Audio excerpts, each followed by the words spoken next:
Welcome and thank you for joining me for another Traveler's Notes video. In this video, I wanted to cover a question that came across some time ago regarding whether or not the path of the seeker has an end. And the short answer is no. As long as we're alive and things are happening on this planet and we're still here, the path of the seeker hasn't come to an end. Instead, these different systems of 7 that I cover on my YouTube channel, and even the system of 12, what happens is that we complete this process. We complete the alchemical journey, for example, when we do the 7 stages of alchemy. And then we start over again. That's one of the things and the secrets of alchemy, is that we begin and end with lead. We begin and end with Saturn. So we are Saturnine beings here on Earth. What that means is that we have limitations. Saturn is the planet of limitations, of boundaries. A lot of people associate it with the patriarchy because that became very popular. But Saturn's main job, before the other outer planets were found, and it was one of the 7 original planets, Saturn's main job was to basically give form to the universe. It was the boundary point. In the Kabbalah, one of the secrets of Kabbalah is that Saturn is the messenger of God because it's outside, it's the boundary. It's able to cross over and outside of physical material reality. And the creator in the Kabbalah, one of the secrets of the Kabbalah, is that the creator is not within creation. The creator is not here. And what that essentially means is that the creator's consciousness is not within our reality. Now, this may sound strange because a lot of people think that God is directly involved with their life. God is planning things. God is, manipulating their lives. Those of us who don't appreciate the idea of someone manipulating our lives in any way, shape, or form might not want to hear that, and those who want to believe that God is manipulating their lives and directly involved in everything that happens with them may not want to hear that in the Kabbalah and Jewish mysticism, God is not within the creation. God is outside of the creation. And we can have a relationship with the Creator, but we can only see the backside of the Creator. And Saturn is the planet that has access to the Creator because it's on the boundary between the material realm and the spiritual realm in esoteric ancient teachings. Excuse me. So we are Saturnine beings. We are limited beings. And as such, we came here basically to learn, to grow on a soul level. Now, there is a difference between soul and spirit. I was thinking about doing a different video about that, but it's coming up here, so I'm going to go ahead and explain it. So, a lot of people believe that the soul, a lot of people confuse soul and spirit. And there's a big difference between soul and spirit. The spirit, of course, would refer to what the Christians call the Holy Spirit, which is something that can be shared. It is what I call the hive mind. And I believe that basically, and you can read about this in The Purpose of Life, A Brief Scientific and Magical Guide to the Age of Aquarius, a book that you can buy on Amazon by me. You just have to look up Bridget Corns and that book will pop up. But I explain how not only is God outside physical material reality, but God is also more like a hive mind. And that explains the angels. The angels are more like thought forms. They have to obey God. They have to do what God says. Now, there is the myth of Lucifer, which is not in the Bible. That is outside of the Bible. And that is just a story that people have told. And it is basically become its own thing outside of the Bible. So what I'm getting to here is that we are limited creatures, we're limited beings, and we come here to be imperfect. We come here to be limited. Because on the soul level, in the spiritual realm, we are unlimited, eternal beings. And we are capable of doing so much more than we are here in physical material reality. We can instantly create in that realm and instantly destroy if we don't like it. Because we are creator beings at the core of who we are. And that's what we are learning here. We've decided, we came to Earth to learn more about the process of creation, to learn about it in its minute details, and to have a sense of what the Creator felt when creating everything. That is essentially one of the reasons why we come to Earth. But it's a process of refinement. And in that, excuse me, in that process, this cold, in this process, we have come into the Earth to learn more about ourselves, to learn how to create, learn more about the Creator, but to really know ourselves and establish a firm identity. Edgar Cayce said two things when it came to what is the purpose of life. One was to know yourself as yourself and be one with the Creator. And the other one that he explained was that we are one day to be companions to the Creator. So think if you had created everything and everything was an impulse of your mind. Everything basically responded to your mind impulsively. It was without will. Your subjects didn't have a will of their own. All they knew is how to obey you. They couldn't defy you even if they wanted to, because they were just an extension of yourself. That's essentially what the angels are to the Creator. Now, humans and other beings that are incarnating on other planets, because this is not the only planet that exists, humans came here, like I said, to learn about the minutiae, to study creation in a slower process. We don't instantly manifest here. We follow a slower pace, and it takes work and effort, and we have to do the whole process.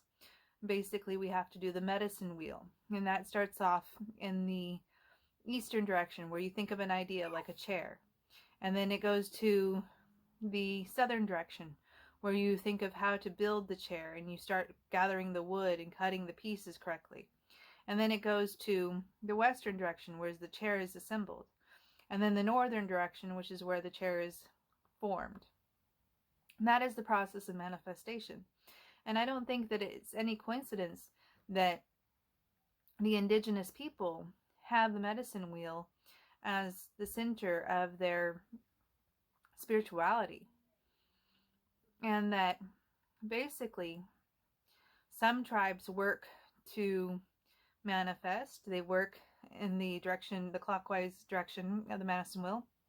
And some tribes work in the opposite direction of the medicine wheel, because they're seeking to exit samsara. They're seeking to undo what was done. So to manifest ourselves here in physical material reality, we had to initiate the clockwise medicine wheel for our physical bodies, for our physical incarnations. And the trick in the Earth school is to become unstuck. So we willingly got ourselves stuck here on Earth. We willingly decided to be a participant in this school. And quite frankly, it was just too much fun. It's like those college people who go to college and never want to graduate. So they go to college for 12 years and get a doctorate in underwater basket weaving. That's basically all of us as humans. We've all come here to basically learn something very simple. We thought it would be a short process, but then we became addicted to the process itself, to the fun of it. We forgot that there was something more. And so what we're doing here on Earth as physical material reality beings is not only did we come here to beat the game, which there isn't really anything to beat other than ourselves. We just have to realize that we need to wake up. And there's different stages to the awakening. As I explained in my Decoding Alchemy through the seven tarot keys of the Path of the Seeker, we have a couple of times where we wake up. There's at least 2 times where we have dark nights of the soul and we wake up further. So we reach a point where we think that we've gained Christ consciousness. And we have. We've realized that we are one with everything. This was a thing that actually happened as a part of my own awakening experience. I had a dream, and I've relayed this before, but I had a dream where I realized in the dream that there was only one being in the dream. There was only one. And I realized at the core of my being, on my soul level, I realized that there was more to this reality. That there was just one being having multiple experiences. That God is one. And that we are all different aspects of God. Just like there's different aspects of me. There's the angry me, which I don't like to let out very often. There's the silly me. There's the alchemist me, which you've seen here on this channel. There's the me that likes the Kabbalah. And, there's the me that's a little bit witchy, that does the oracle cards. Those are all aspects of who I am. And they're not necessarily different beings, but they are one with me. But you might say that different people would be into different things. And so we all have these different aspects, much like the one creator. And part of the process is to acknowledge those aspects of ourselves and realize that the one creator is like that. Through knowing ourselves is how we come to know the one creator. So that's us on a soul level. We're here struggling to evolve as individuals, to individuate. I do think that is about 95% of the process of being human is individuation. That is what's priceless about the process, because then we can become companions to God. We can become interesting characters to God, because we have our own unique experiences that we have here on earth. Psychology has determined there's no way to predict behavior, because each being has a unique history and unique circumstances that cannot be duplicated in another's lives. And so they react in a totally different way, and it's unpredictable, because it's all those variables in your past that, determine your behavior. So, maybe one time you got in a car accident turning right on a red light. So from now on, you only go when it's green, even if it's the right of way. Now another person might get in a car accident turning right on a red light and have no problem doing it again, and continuing to do it. Those are 2 different reactions, 2 different people, and it all depends on their unique history and who they are as a being, what they actually do. So their behavior, their future behavior cannot be predicted. That's what psychology has decided. They have said that human behavior cannot be predicted. So basically, and I guess you could say that AI these days is trying to predict behavior. And it does a pretty good job, but it has a lot of data points to refer to. It has a lot of variables to refer to. And so do I really think that AI can predict human behavior? No, I still don't think so. Because there's going to be that random person who's just going to do something totally random just because they can. So the soul level is that. That's where we are on a soul level. And that's the purpose we came here to for life. Is the purpose is to individuate. And that's 95% of the purpose. Spirit, on the other hand, is spirit. When we talk about the other realm, the non-physical realm, we refer to it as spirit. And spirit is basically, in my philosophy and based on my research, it's like a hive mind. And so we are all linked together telepathically, and we can exchange ideas and information. We can tune into each other's auras in spirit, and sense just by looking at another where they are emotionally and physically as a spirit in spirit. So the souls can kind of read each other that way because we're linked. The more we individuate, the less that link becomes. The more it's kind of broken, and the less we can really tap into one another unless we allow it. Because one of the things that we're learning here, and we're developing as souls on earth, is boundaries. Whereas younger souls don't have those boundaries so much. They just kind of leak everywhere their energy. Here on earth, we learn how to manage our boundaries and not leak energy as much. So that's the difference between soul and spirit. And that's why I say spirit is the bigger picture. Spirit is where we're connected to the higher power. And I connect that with the subconscious, lunar qualities, silver. And then and then the soul is connected to the gold, masculine. And the reason why is because it is our individuated selves that's the soul. It is the part of us that is individual, that knows itself as itself, and has the opportunity to realize that it's one with the Creator. Now, the process of reconnecting with the hive mind in a new way is what essentially is the resurrection. So a lot of people have no idea what the resurrection is. They talk about the resurrection and they talk about, your body rising up from the grave. Now, if you believe in reincarnation, my question is, well, which body is going to rise up from the grave? Because it could be any of my, past lives. It could be my past life as a nun in Jerusalem. Is that part of me going to rise up from the grave? Or is it going to be the body that I just recently exited? What if I didn't like that body when the resurrection happens? I joke. To me, the resurrection and the way it sounds, if you think about it seriously, sounds like a zombie apocalypse. I mean, I'm sorry, if bodies suddenly started rising from graves that are different graveyards around the world, we would think we're in a zombie apocalypse. We wouldn't be like, hi, nice to meet you. We would be like, okay, we're in a zombie apocalypse, and boy, are we overpopulated now. And that also speaks to the fact that a lot of people really honestly do not think about beyond physical material reality. They don't think about spirit and what's going on in spirit and what spirit will look like. Now, my two books that really talk about spirit and that I really tune into is Bob Monroe's books, Far Journeys. There's 3 in that series. And then The Journey of Souls. Those 2 books are kind of how I view spirit. And this is based on my own experience out of body.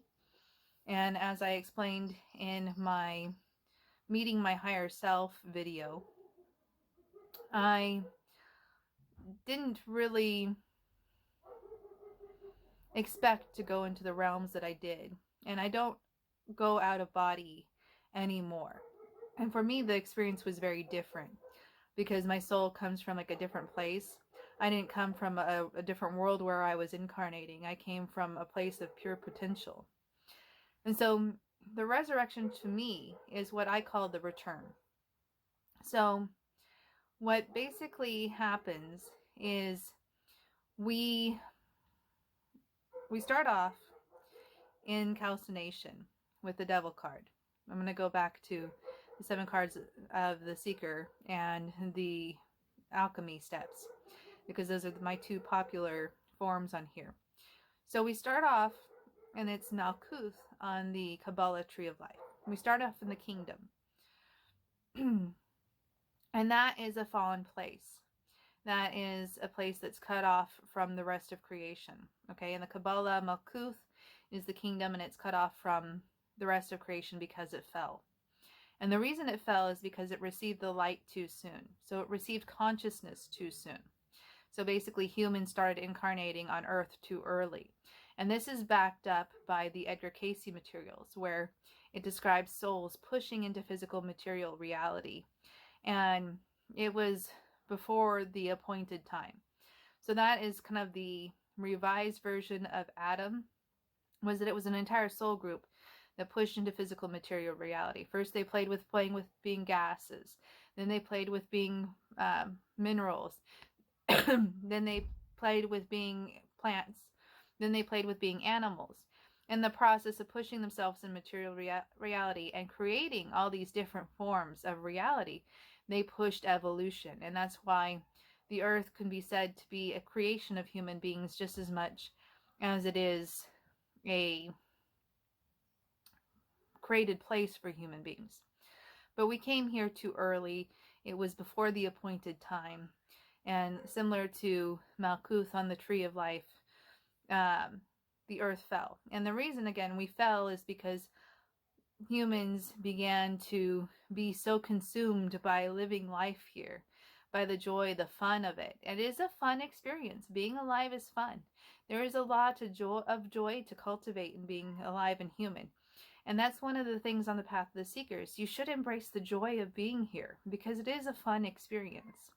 That is one of the most important things my higher self conveyed to me, is how much she enjoyed living out all these different lives. So this is a joyful experience, but we became addicted and we became unaware that there was anything beyond the earth plane existence and material reality.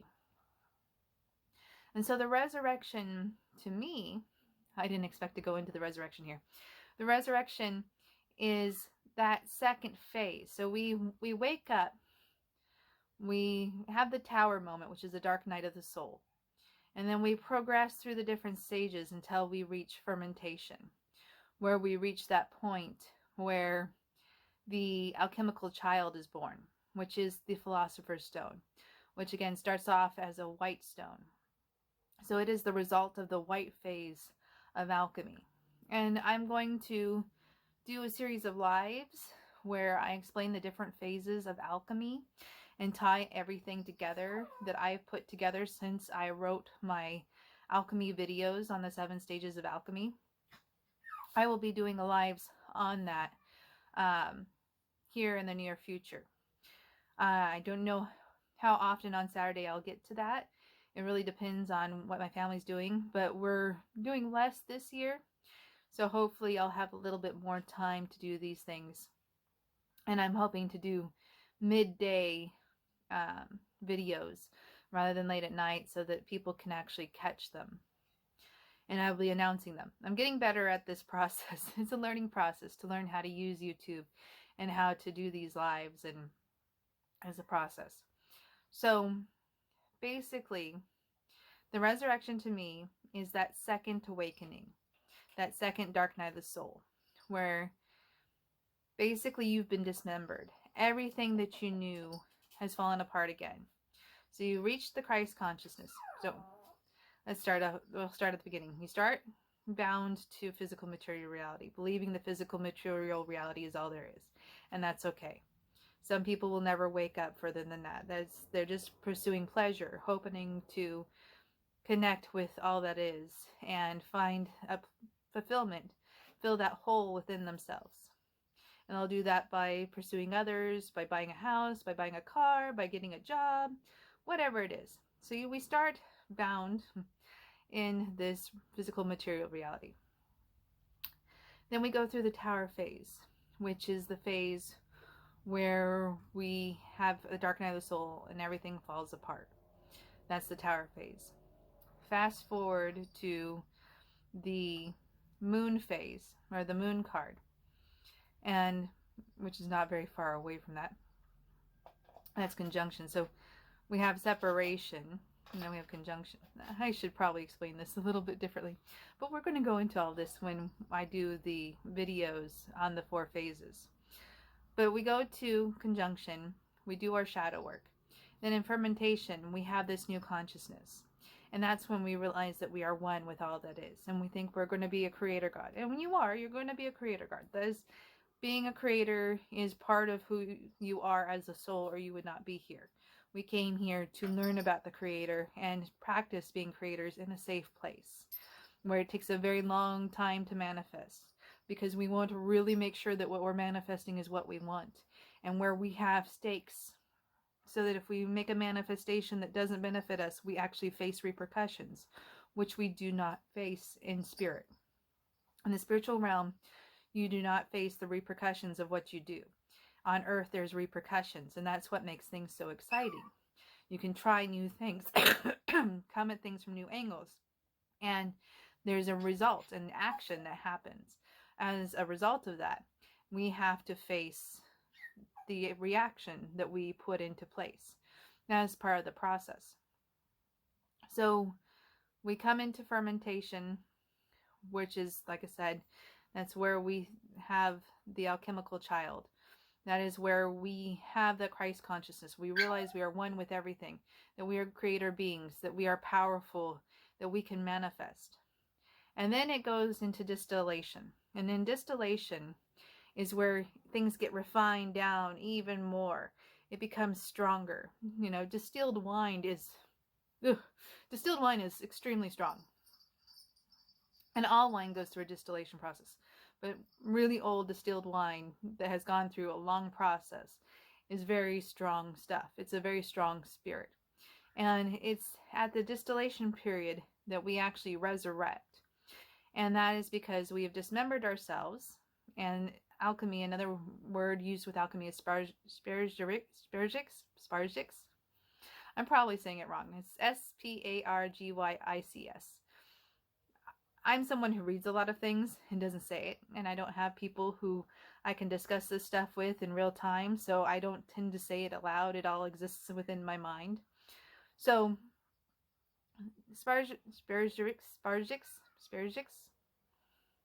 however you say that, basically means it's the breaking down, it's the pulling apart and then reassemblage of something.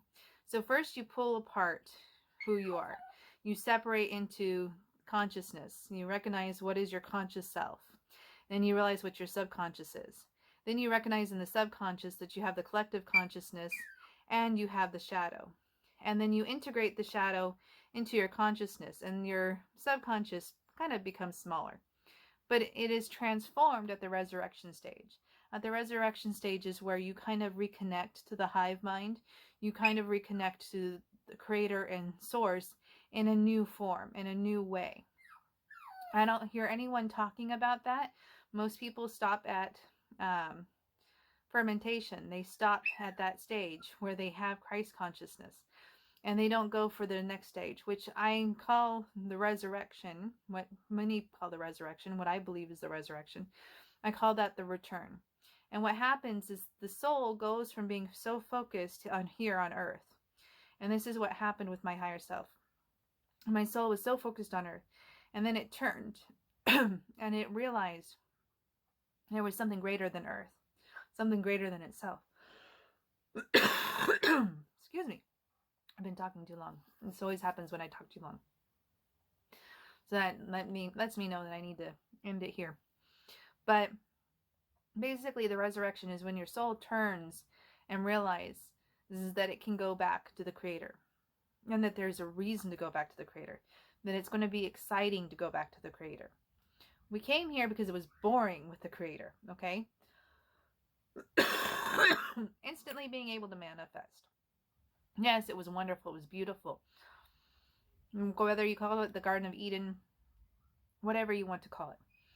But that would be beautiful. It's a wonderful process. But the process here is more exciting. There's stuff at stake. It's like playing a video game. If a video game allowed you to beat it with no opposition at all, with no difficulty, you wouldn't have fun. I have played video games all my life. And I can tell you from reading magazines, that is a major complaint of people who play video games, is if it's too easy. They want difficulty. I don't necessarily want difficulty.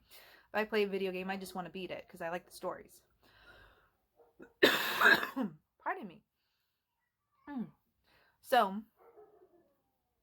basically, the world is a lot like a video game. Our souls are playing a video game. And there's a lot at risk here. And the difficult level is high. And so that's why I say it's only the masters, the people who are meant to be here, that are here. And my dog's begging to go out. So yeah, that's the sign I should be going. I hope you enjoyed my rambling. I kind of went all over the place here. I don't know what I want to title this Traveler's Notes. But I hope you enjoyed it. And bye for now.